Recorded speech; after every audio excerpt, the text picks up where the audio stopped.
하나님의 말씀은 이사야 53장 4절로 12절까지 말씀입니다. 그는 실로 우리의 질고를 지고 우리의 슬픔을 당하였거늘 우리는 생각하기를 그는 징벌을 받아 하나님께 맞으며 고난을 당한다 하였노라. 그가 찔림은 우리의 허물 때문이요 그가 상함은 우리의 죄악 때문이라. 그가 징계를 받음으로 우리는 평화를 누리고 그가 채찍에 맞음으로 우리는 나음을 받았도다. 우리는 다 양 같아서 그릇 행하여 각기 제 길로 갔거늘 여호와께서는 우리 모두의 죄악을 그에게 담당시키셨도다. 그가 곤욕을 당하여 괴로울 때에도 그의 입을 열지 아니하였으며 마치 도수장으로 끌려가는 어린 양과 털 깎는 자 앞에서 잠잠한 양같이 그의 입을 열지 아니하였도다.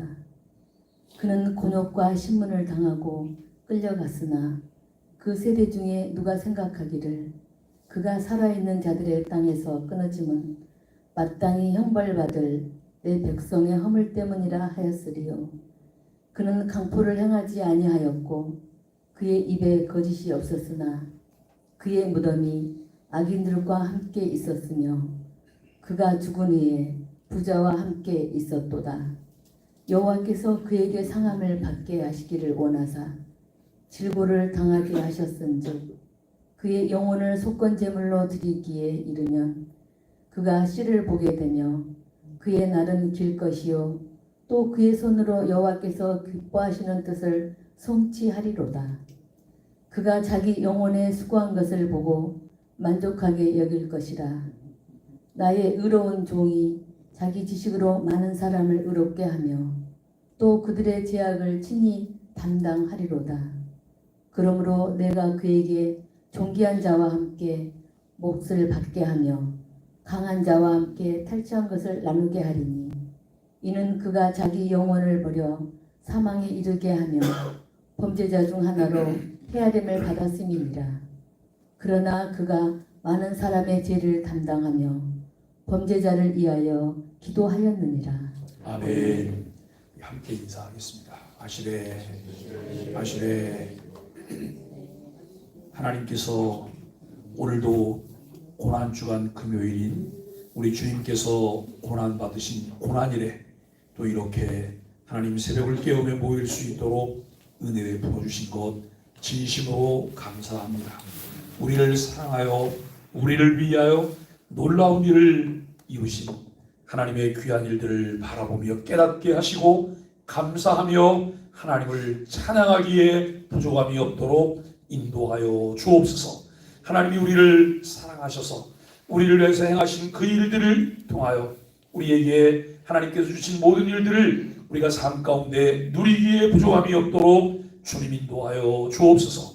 오늘 새벽 미명에도 다음 세대를 위하여 다음 세대 문화사역을 위하여 비전 씨앗금을 드리는 손길들을 주님 기억하여 주시고 은혜를 베풀어 주옵소서. 교회가 하나님 넉넉히 그 일들을 감당해내며 하나님 아버지 하나님의 나라를 편만케 하기에 부족함이 없도록 주님 인도하여 주옵소서. 감사합니다. 예수님의 이름으로 간절히 기도합니다. 아멘.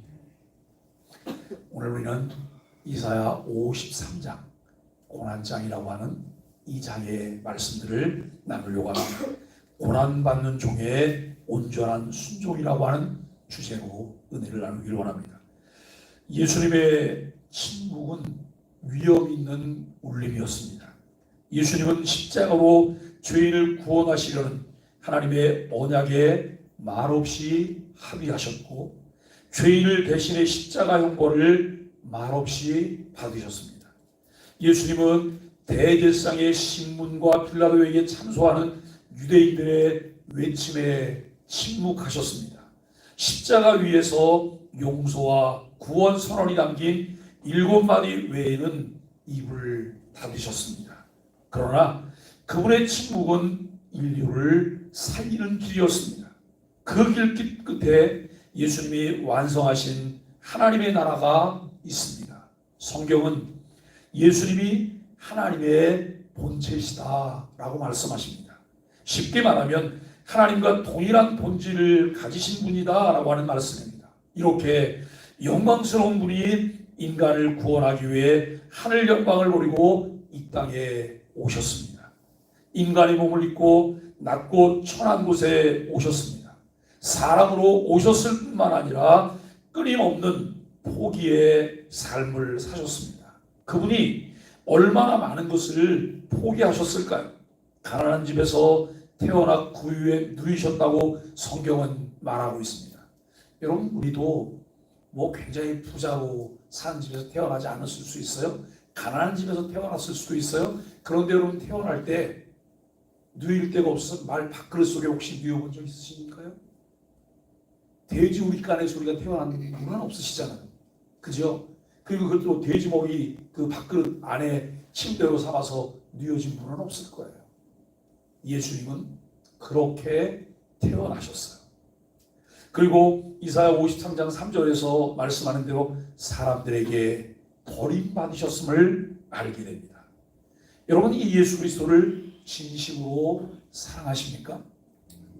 예수 그리스도를 사랑하십니까? 그냥 아멘이세요? 우리가 예수 그리스도를 진실로 사랑하죠. 우리가 정말 여러분 그리스도를 사랑한다면 우리의 삶을 통해서 여러분 무엇이 이루어져야 될까요?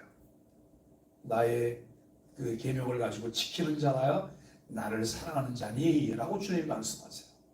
내 계명을 지키는 자들이 나를 사랑하는 자다. 하나님 말씀에 관심이 있을 뿐만 아니라 그 말씀을 붙잡고 그 말씀대로 살려고 부단히 애를 쓰며 말씀대로 살아내는 사람들이 주님을 사랑하는 사람들이라는 거예요. 왜 우리가 그 말씀대로 살려고 애쓰신다고요?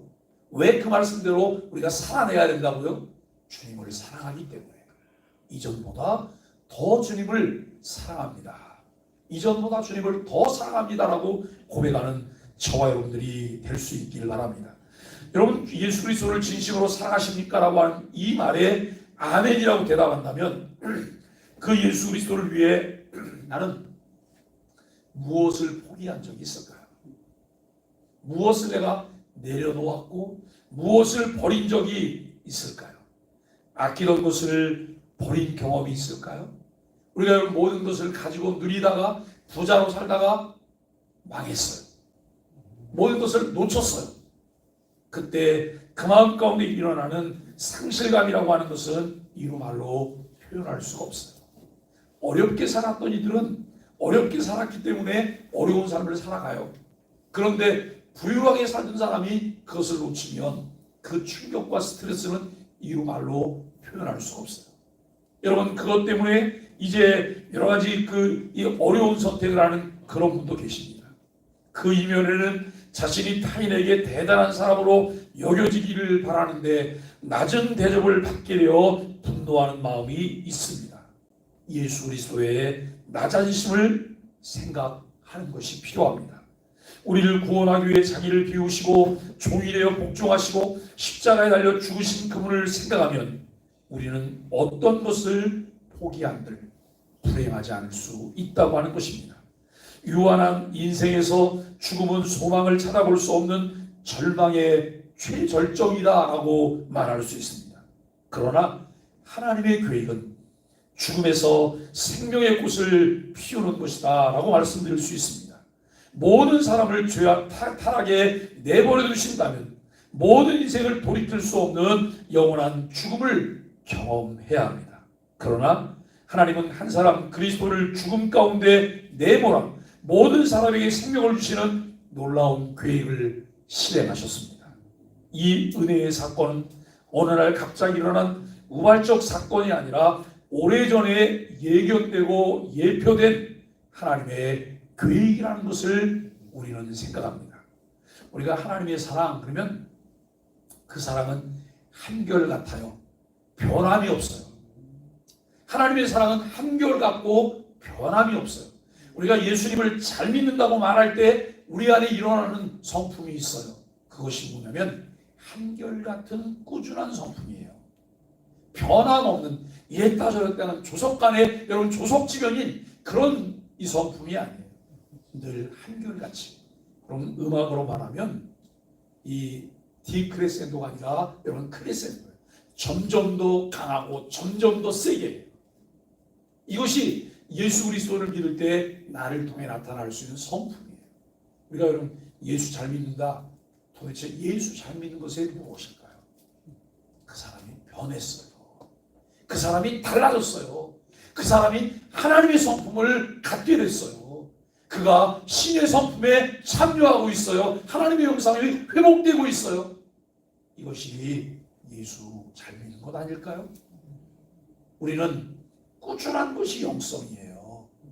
누가 영성이 뛰어나다. 도대체 그 영성이 뭐예요? 예수님 닮음, 이웃 사랑함, 이웃에 대해서 관대함, 너그러움.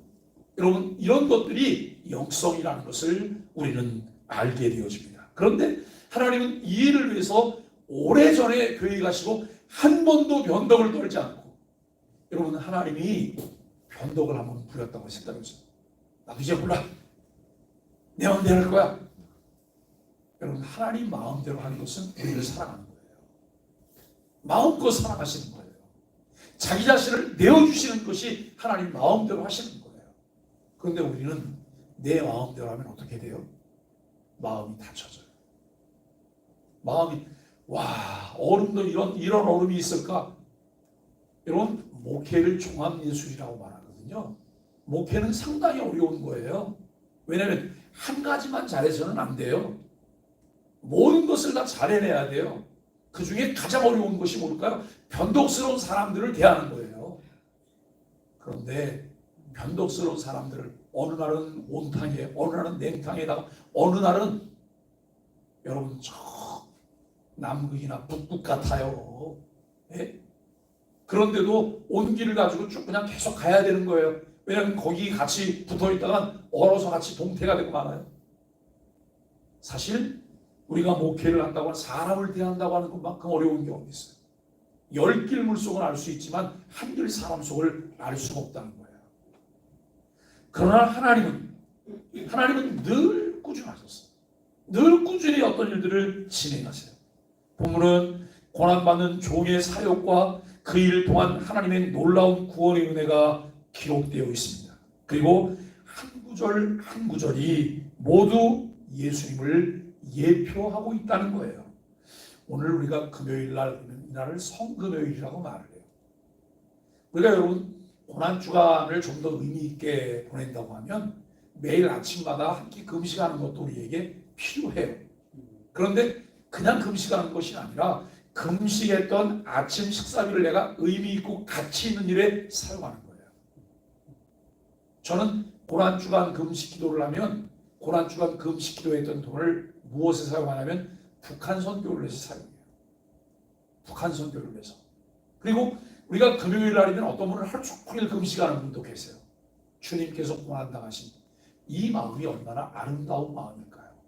그런데 여러분 고난주간을 보내면서 고난주간 이 성금요일에 우리가 시편 이 53편을 처음부터 끝까지 한번 읽어보는 거예요. 몇 번 읽어보면서 의미를 되새겨요.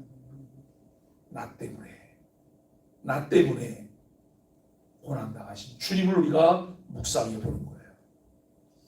믿지 않는 자들에게는 예수님의 죽음이 비참한 죽음이에요. 능력 없는 나약함으로 보여져요. 그러나 믿는 자들에게는 십자가의 연약함이 도리어 죄와 사망의 세력을 이기게 하는 하나님의 능력이라는 거예요. 여러분 약할 때 강한 대신은 우리가 우리 주님을 바라볼 수 있는 하나님의 은혜가 있게 되기를 간절히 바랍니다. 죄 없이 쓰인 예수님의 죽음은 범죄한 인간의 슬픔과 질고와 죄악을 짊어진 속죄제 염소의 죽음이며 또 속건제물의 죽음인 것을 우리는 알게 되었습니다.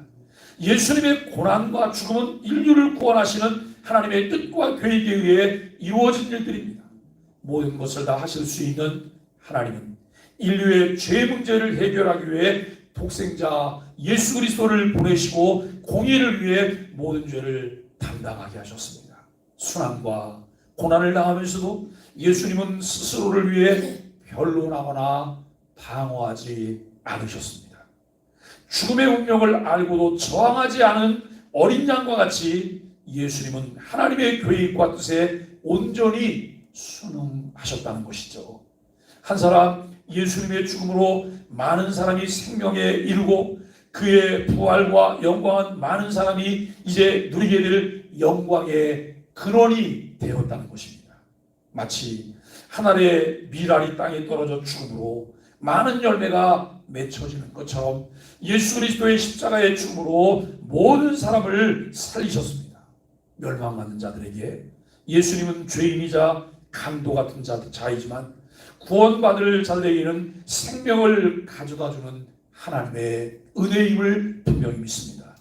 우리는 모두 하나님을 이제 마음에 두기를 싫어하고 자신이 주인 되어 자신의 소견에 옳은 대로 행하며 하나님의 뜻을 거역하였습니다.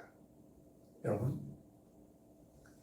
에덴 동산의 아담이 그리고 노아 시대의 많은 사람들이 바벨탑을 쌓던 이들이 그리고 여러분 우리가 그 이후에 무수히 많은 사람들을 바라볼 때 그들을 통해서 나타나는 큰 일들이 무엇입니까? 자신이 왕인 거예요. 자신이 주인인 거예요. 그래서 자기 소견대로 무엇을 내 뜻이 내 생각이 관철되지 않으면 우리는 그 일에 함께할 수 없다는 거예요. 사랑하는 여러분, 오늘 성경은 우리에게 말씀해요. 예수님은 만왕의 왕이시라고. 예수님은 나의 왕이시라고. 그 예수님은 나의 주인이시며 나의 하나님이시라고 그렇게 고백을 하고 있습니다. 여러분, 그래서 아담이 에덴에서 쫓겨나 낙원을 상실하고 영원히 죽은 자로 살아야 했습니다. 그럼에도 하나님은 인류를 향한 무한한 긍휼과 인내로 구원을 계획하시고 성취하셨습니다. 이 모든 것이 하나님의 전적인 은혜이며 사랑이 아닙니까? 오늘 4절로 8절까지 말씀은 고난의 의미를 말합니다. 예수님은 하나님의 고난받는 종입니다. 예수님의 고난은 자기의 죄 때문에 받는 징벌적 고난이 아니라 인류가 당해야 될 질고와 고통과 슬픔을 대신하는 대속적 고난이라는 거예요. 여러분, 우리가 이 부분, 이 순간 이 말씀을 잡으셔야 돼요. 예수님은 내 질병을 위해서, 내 고난과 고통을 위해서, 내 슬픔을 위해서 십자가를 짊어지셨음을 믿으셔야 돼요. 이때 우리가 아멘하는 일이 필요해요. 그리고 예수님께 다 떠넘겨드려야 되잖아요. 그리스도와 함께 우리 옛사람이 십자가에 못 박히셔야 되잖아요. 이때 우리가 하나님의 은혜를, 기적을, 하나님이 치유케 하시는 하나님의 능력을 체험할 수 있습니다. 우리는 징벌적 고난이 아닌 대속적 고난을 당하신 예수님이 받으신 십자가 고난은 우리의 허물과 죄악 때문이라고 하는 선언을 우리가 분명히 보아야 합니다. 그분이 받으신 징계는 우리에게 평화를, 그분이 맞으신 채찍은 우리에게 나음 치유를 선물해 주셨다는 것입니다. 우리는 어리석은 양처럼 잘못된 길로 행하지만 하나님은 우리에게 죄를 묻지 않으시고 우리 모든 죄를 예수님에게 담당시키셨습니다. 침묵으로 순종하시며 온전한 순종의 본이 되신 예수님은 온전한 구원의 근원이십니다. 예수님이 찔림과 상함, 징계와 채찍을 당하심으로 우리에게 무엇을 선물해 주셨을까요? 이 사실이 얼마나 중요해요. 이것을 명확하게 하는 것이 중요해요. 내가 내 삶을 통해서 이제 담당해야 될 아픔과 슬픔과 여러분 고통과 질병과 죽음까지도 주님께서 우리를 위하여 담당하셨다는 거예요. 그 사실을 믿을 때 우리가 얻을 수 있는 은혜가 무엇일까요? 평화를 누릴 수 있습니다. 고통으로부터 치유함을 얻게 되어집니다. 죽음으로부터 진정한 자유함을 얻게 된다고 하는 사실을 분명히 믿으셔야 합니다. 그리스도의 죽음을 대하는 사람들의 태도가 예언적으로 선포합니다. 동시대 사람들은 대부분 예수님의 죽음이 구약 속죄 제사의 성취이자 하나님의 은혜의 통로임을 이해하지 못했습니다. 물론 구약의 이스라엘 사람들은 때를 따라 하나님께 나아갈 때마다 그들이 뭘 했어요? 제사했어요. 제사. 레위기를 읽다 보면 제사만 잔뜩 나와요. 도무지 이게 뭔 말인지도 모르겠고 재미도 하나도 없고 이해도 안 돼요. 그런데요, 이것을 예수 그리스도와 함께 연관해서 이해하기 시작하면 눈물을 줄줄 흘리면서 읽어야 되는 것이 레위기인 거예요. 네? 아무런 의미 없는 이야기들이 아니에요. 하나님께서 우리를 위하여 구체적으로 조목조목 이렇게 놀라운 일들을 행하셨다는 사실들을 알게 돼요. 로또 복권이 당첨됐대요. 그런데 그게 남의 얘기래요. 여러분 흥이 나세요? 배만 아프잖아요. 그죠? 배만 아파요. 그런데 내 가족이 로또 복권이 당첨됐대요. 조금 좋죠. 왜냐하면 내 가족이 당첨됐는데 자기한테 얘기도 안 하고 그냥 슬금슬금 혼자 다 그걸 여러분 쓴다면 그거 얼마나 속상한 일이에요. 그런데 그게 나라고 생각해보세요. 내가 당사자예요. 그때 기뻐 뛰며 주를 찬양할까요? 기뻐 뛰며 춤을 출 거예요. 오늘 하나님의 말씀이 성경이 나를 위한 하나님의 놀라운 신앙 고백, 사랑 고백이라고 하는 것을 우리가 알게 된다면 얼마나 감격스러울까요? 가슴이 벅찬 그런 순간들을 매 순간 우리는 보내야 될 것입니다. 여러분 8절은 4절의 반복이에요. 8절은 이 4절을 반복해서 8절에서도 말하고 있는데요. 그는 실로 우리의 질고를 지고 우리의 슬픔을 당하였거늘 우리는 생각하기를 그는 징벌을 받아 하나님께 맞으며 고난을 당한다 하였노라 라고 말씀하고 있어요. 여러분 고난받는 종의 죽음은 무슨 죽음이라고요? 징벌적 죽음이라고요? 무슨 죽음이에요? 대속적 죽음이에요. 대속적 죽음. 그는 거짓이 없었으나 그의 무덤은 악인들과 함께 있었다고 구절해요. 이런 고난받는 종을 예수님으로 해석할 수 있는 또 다른 증거이기도 한데 예수님이 달리신 십자가 양옆에는 악인들도 있었어요. 그러나 예수님이 돌아가신 후에 여기 구절에 보니까 돌아가신 후에 누구와 함께 있었다고요? 부자들과 함께. 이 말이 무슨 말이에요? 예수님이 돌아가신 후에 부자들과 함께 있었대요. 여러분 죽으실 때 그의 무덤은 악인들과 함께 있었어요. 십자가에 악인들과 함께 매달렸어요. 그런데 그가 죽으신 후에 부자들과 함께 있었어요. 빨리 한번 생각해 보세요. 뭐가 연상이 되세요? 뭐가 연상이 될 만한 게 하나도 없으실까요? 이번 주간 내내 그 이야기를 지난 주일부터 참 많이 했는데요. 우리는 마태복음 27장 57절 말씀에 보면 예수님이 십자가에 돌아가신 후에 누가 등장해요? 부자가 한 사람 등장해요. 그 사람이 누구예요? 아리마대 요셉이라고 아세요? 아리마대 요셉이 등장해요. 아리마대 요셉이 등장해서 예수님을 깨끗한 세마포로 사서 바위 속에 자기가 판 새무덤에 예수님을 장사했다라고 하는 말씀입니다. 여기 9절로 12절까지 말씀은 속건제물로 드려진 의로운 종에 대해서 말씀하는데 고난받는 종 메시아의 순환은 하나님의 계획 아래에 있었습니다. 그리고 계획의 성취로 인한 구원의 좋은 소식은 여호와께 기쁨이 되어집니다. 이 말씀을 기록하는 성경 기자는 하나님이 세상을 주관하고 역사를 이끌어가시는 분임을 명확하게 밝히고 있습니다. 죄악으로 불안해하는 개인과 인류 전체의 죄 소멸과 승리가 주님의 계획으로부터 나오며 그 일을 이루시는 분이 여호와의 종 메시아라는 거예요. 우리가 여러분 마가복음 1장을 말씀을 나눌 때 예수는 하나님의 아들 그리스도라고 말해요. 예수는 하나님의 아들 그리스도다. 우리가 한 가지 주목할 점은 고난받는 종의 역할이 10절에는 속건제물로 묘사되고 있다고 하는 점입니다. 속건제물의 가장 큰 특징은 속죄를 위한 제물의 가치와 양의 정확성이에요. 속죄를 위한 제물의 가치와 양의 정확성이고 그 조건이 충족될 때 제사장이 드리는 속건 제물의 효력이 발생한다고 하는 것을 레위기 5장 14절로 19절이 말씀하고 있어요. 즉 그리스도의 죽음은 인류가 용서받기 위해 필요한 정확한 가치가 충족된 제사라고 하는 말입니다. 여러분, 아무나 대속주가 될 수 있을까요?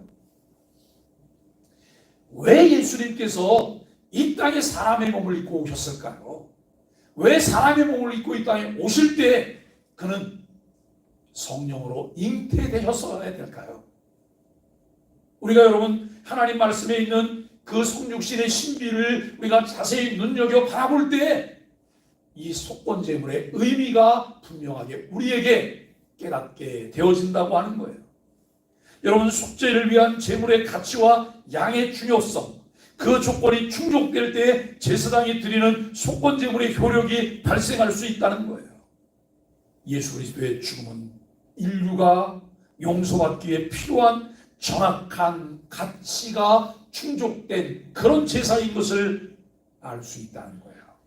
예수님이 우리를 위한 대속주가 되실 수 있다는 거예요. 왜요? 그는 우리와 똑같은 사람이지만 뭐가 없으시다고요? 죄가 없으시기 때문에. 죄가 없으시기 때문에. 사람이 그 일을 담당해야 되는 거예요. 사람이 그 일을 대신해야 되는 거예요. 그런데 다른 사람들은 그 일을 대신할 수가 없어요. 왜요? 그들도 뭐가 있기 때문에요? 죄가 있기 때문에. 죄가 있기 때문에 대속제물이 될 수 없는 거예요. 참 사람이시지만 참 하나님이셔서 죄가 없으신 예수 그리스도가 대속주가 되기에 충분하다라고 하는 것을 말합니다. 이사야는 고난받는 종이 강포로 행하지도 거짓말을 하지도 않았으나 범죄자로 취급받아 죽임당했다고 말합니다. 여러분, 9절에서 그 종이 죽은 후에 부자와 함께 있었다고 하는 말은 예수님이 부자 아리마대 요셉의 새 무덤에 묻히실 것을 예언한 것이라고 말씀을 드렸습니다. 이사야 선지자는 그를 하나님의 의로운 종이라고 표현하며 그가 자기 영혼을 속건제물로 드린 후에 일어난 일들이 이런 일들이라고 하는 것을 증언하고 있습니다. 첫째, 그의 대속적 죽음으로 그의 영적 후손이 번성하게 될 것이다 라고 하는 거예요. 여러분, 전도는 되나요? 안 되나요? 전도는 안 되나요? 전도는 되나요? 전도는 되는 거예요. 왜요? 예수님의 이 말씀 때문에. 예수님의 십자가의 죽음을 통해서 영적 후손이 번성될 것이라는 거예요. 두 번째, 그로 인해 하나님에 대한 지식이 팽만해지고 많은 사람이 의롭게 된다는 거예요. 하나님을 아는 지식이 점점 이 땅에 평강케 되어지고 하나님을 알게 되는 사람들이 많아질 거라고 하는 것입니다. 그것을 통해서 의로워진다는 거예요. 세 번째는 전쟁에서 승리한 군사가 전리품을 나누듯이 의로운 종도 존귀와 영광을 누리게 된다고 12절에서 말씀하고 있습니다. 여러분, 빌립보서 2장 9절로 11절까지 말씀이 이와 같은 내용들을 말씀하고 있는 것이죠. 좀 전에 말씀을 드렸지만 전도는 하면 된다 안 된다요? 꽤 많은 사람들이 안 돼요. 아무리 해도 안 돼요. 아무리 해도 안 돼요. 우리가 착각하고 있는 거 있어요. 전도한다? 그 사람의 마음을 내가 바꾼다? 그것인가요? 교회 데리고 나오면 전도가 됐다고 생각하시나요? 아니에요. 전하는 거예요. 우리는 전하는 사명이에요. 입으로 전하고 삶을 통해서도 예수 그리스도를 살아내는 거예요. 여러분, 이렇게 할 때 그 사람을 결신시키는 것은 누가 하시는 일이에요? 다 같이 한번 따라해 주세요. 전도는 내가 하고 결심은 성령님이 하신다. 여러분 믿으세요? 전도가 쉬워요? 어려워요? 굉장히 쉬운 거예요. 나는 말하면 돼요. 나는 살아내서 보여주면 되는 거예요. 결심은 성령님이 하세요. 어느 때가 되든지 우리는 알 수가 없어요. 자꾸 그 결과물만 생각하고 우리가 그래요. 여러분, 영생 주시기로 작정된 자는 다 믿는 거예요. 하나님의 때가 되면. 그런데 내가 던졌던 한마디에 그가 폭곡 끊어질 수도 있어요. 그런데 여러분, 내가 던졌던 말이 그냥 스쳐 지나갈 수도 있어요. 그런데 어느 날 그 말씀이 그의 뇌리에 박혀 있어요. 그리고 생각나요. 돌이켜요. 우리가 늘 기도해요. 내 며느리가, 내 아들이, 내 손주들이 신앙생활 잘하기를 바라는 마음이 얼마나 많이. 그런데 아무리 사람들은 착한데 도무지 그거는 안 들어주는 거예요. 안 들어줘도 실망하지 마세요. 때가 되면 이루리 라고 하는 마음을 가지고 기다리셔야 돼요. 우리가 여러분 5월 두 번째 주일은 어버이 주일인데요. 금년에는 사랑하는 자녀들을 초대하려고 해요. 어버이날 다 한 번씩은 왔다 가야 되잖아요. 그래서 어버이 주일날 다른 날 오지 말고 어버이 주일날 일제히 같이 와서 11시 예배 드리고 11시 예배 끝나고 난 다음에 부모님과 함께 나가서 식사하시도록. 그래서 우리 교육자들 이런 고민을 했잖아요. 그러면 어버이가 안 오는 부모님들은 어떡하지? 어버이가 안 오는 부모님들은 우리 교육자들이 모시고 나서 식사할 거예요. 여러분, 그날 자녀들이 한번 초대되는 거예요. 내 부모님께 효도도 하고, 그리고 내 부모님이라는 교회도 알게 되고, 또 여러분, 우리 교회와 자녀들이 연결이 돼서 나중에 무슨 일이 있으면 교회가 자연스럽게 자녀들과 여러분 소통하고 대화하고 나눌 수 있는 그런 기회가 만들어지지 않겠어요? 교회가 자녀들에게 초대장을 보내는 거예요. 이쁘게 만든 초대장을 다 보낼 거예요. 여러분, 이것을 보내고 그 다음에 이제 오게 돼요. 우리는 그런 기회를 통해서도 복음을 말해요. 교회는 다양한 문화사역들을 통해서 사람들이 교회 문턱을 넘어올 수 있게. 그런데 저는 그들에게 예수 믿으세요, 교회 다니세요 라고 하는 말을 하지 말라고 해요. 왜요? 그렇게 말하게 될 때가 있어요. 돌아오는 주일이 우리가 사귀었던 이웃들을 초대하는 거예요. 그런데 저희 사귀었던 이웃들을 초대하는데 여러분, 이 이웃들은 그냥 교회를 오지만 우리는 그날은 예배 속에서 그들에게 하나님 말씀을 선포할 수 있어요. 그래서 저도 이번 주일 설교는 굉장히 더 부담스러워요. 하나님 30분이에요. 하나님 30분이에요. 30분 안에 정말 깔끔하게 복음을 설명할 수 있어야 되고 30분 안에 예수 그리스도를 믿으면 주님께서 우리에게 주시는 풍성함이 어떻게 이루어지는지를 나눠야 되는 거예요. 그 일을 위해서 여러분 함께 기도해 주시게 되기를 간절히 바랍니다. 사랑하는 소망의 가족 여러분, 아무 죄가 없으신 예수님은 하나님의 뜻을 온전히 성취하시고 죄인들을 의의 길로 이끄시며 영광을 받으신 의로운 종입니다. 우리는 사리분별 못하는 어리석은 양들이에요. 눈앞에 이익에만 몰두하여 범죄하기에 바쁜 어리석은 양입니다. 스스로 나올 수 없는 죄악의 구덩이에서 허우적거리는 소망 없는 양들입니다. 그러나 예수님이 우리의 소망이 되어주셨습니다. 우리를 대신해 십자가에서 죽으셨습니다. 이 대속적 죽음 때문에 우리가 나음을 입었습니다. 하나님과 평화를 누립니다. 감히 하나님을 아버지라고 부르는 하나님의 자녀의 신분을 얻게 되었습니다. 하나님을 왕으로, 그 나라 백성으로 하나님이 주신 은혜를 누리게 되었음을 우리는 깨닫습니다.